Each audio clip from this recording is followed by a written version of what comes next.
Okay, today, folks, we're going to talk about Chapter 2, Section 3, biconditional statements. Luckily for you, this is not a very long, this will not take us very long. And I think once you see it, I think you get the hang of it. Remember last time in Chapter 2, Section 2, we talked about the conditional statement and the converse. We also talked about we also briefly mentioned the inverse and the contrapositive. You don't need to worry about those two, but I at least want you to know how to write the converse. Now, remember,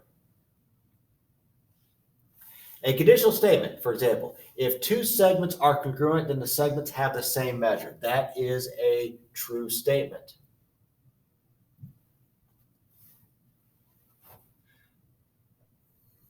And I'm highlighting the subject, which is two segments. Now, if we reverse that and we say if two segments have the same measure, then the two segments are congruent. Then the segments are congruent. Now, notice I put the subject is always first. You have to have a subject. English teachers will cringe if you don't have a subject in a sentence. So this is a shout out to the English teachers.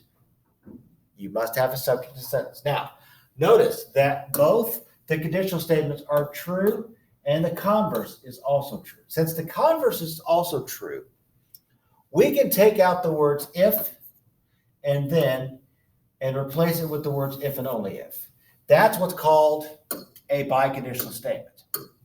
Now, a biconditional statement only works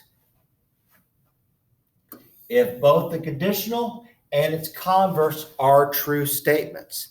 If either one of them is false, you can't do this. It's basically saying when a biconditional says it's reversible, you can flip it around and it's still true. But if you don't have truth in either the conditional or the converse, then you can't write it as a biconditional. So, all right. Now, that's that. Here's another one, conditional. If 3 points are collinear, then they lie on the same line. That is a true statement.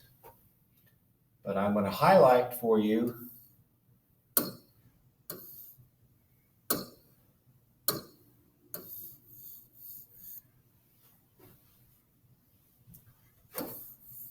so if 3 points are collinear, then they lie on the same line.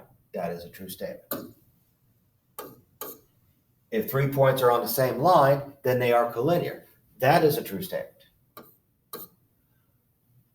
So once I determine that both the conditional and its converse are both true, then I can write it as a biconditional.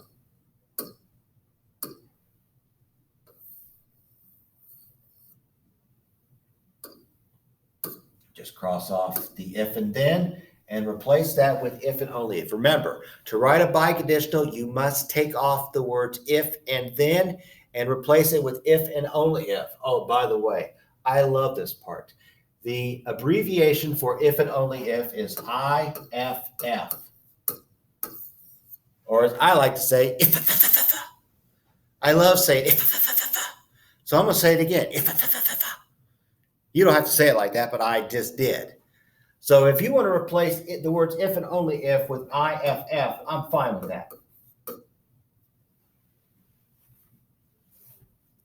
Now, of course, on this, if you look on homework 2.3, it's actually a homework assignment.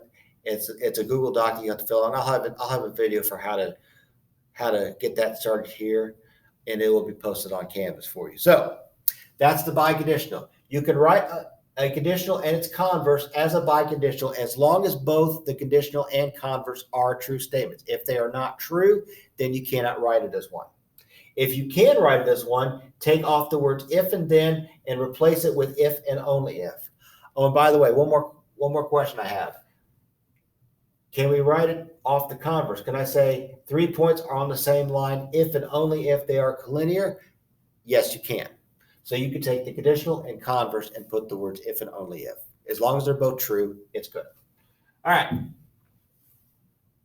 For your homework assignment, I'm going to have homework 2.3. It is a Google Doc for you to complete.